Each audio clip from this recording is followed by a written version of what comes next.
Ada yang kata jumlah subsidi untuk rakyat makin kurang. Ya ke? Tak betul tu. Tahun lepas, kita peruntukkan 16 bilion ringgit untuk subsidi. Tahun ini pula, kita peruntukkan 31 bilion ringgit untuk subsidi. Tapi, kerana peningkatan harga barangan seperti petrol, minyak masak dan lain-lain, jumlah subsidi kita dah meningkat sehingga 77.7 bilion ringgit. Malah, mungkin mencecah 80 bilion ringgit hujung tahun ini. Dan subsidi ini semua orang dapat. B40 dapat, M40 dapat, T20 pun dapat. Kalau kita tengok, unjuran subsidi 77.7 bilion ringgit tahun ini adalah yang tertinggi dalam sejarah. Ini semua adalah sebahagian daripada usaha kerajaan untuk mengurangkan beban kos sara hidup yang ditanggung rakyat. Sebelum ini, bila saya umumkan penyaluran BKM, banyak juga komen yang kata, BKM ni B40 je yang dapat. M40 langsung tak dapat apa-apa bantuan.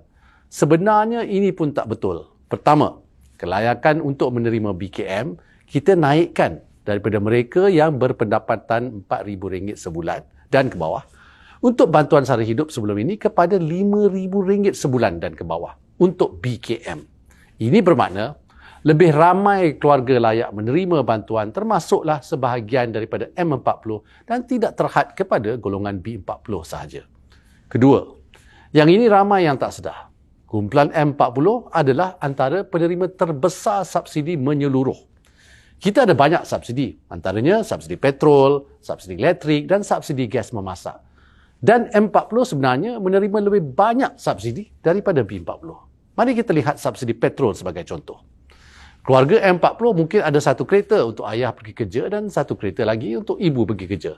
Tetapi keluarga B40 hanya ada motosikal untuk seisi keluarga. Jadi sudah tentu petrol yang digunakan keluarga B40 jauh kurangnya berbanding dengan M40. Dari segi subsidi petrol, gas dan elektrik sahaja, golongan M40 menerima 15.4 bilion ringgit berbanding 7.7 bilion ringgit untuk B40. Hampir sekali ganda. Kerajaan juga telah berikan tambahan subsidi minyak masak bagi tahun ini, iaitu sebanyak 4 bilion ringgit. Jika nak bandingkan subsidi pada tahun 2021, hanya sebanyak 2.16 bilion ringgit. Dan 2020 lagi rendah, iaitu 530 juta ringgit sahaja. Bukan itu saja, kerajaan buat pertama kalinya telah berikan subsidi ayam dan juga telur ayam. Subsidi ayam dan telur sahaja sehingga Ogos adalah sebanyak 1.1 bilion ringgit. Elektrik pun kita beri subsidi. Pada separuh tahun pertama, kerajaan beri subsidi elektrik sebanyak 700 juta ringgit. Tapi untuk separuh tahun kedua, nilai subsidi meningkat dengan anggaran subsidi elektrik sebanyak 5.8 bilion ringgit berikutan kenaikan harga arang batu.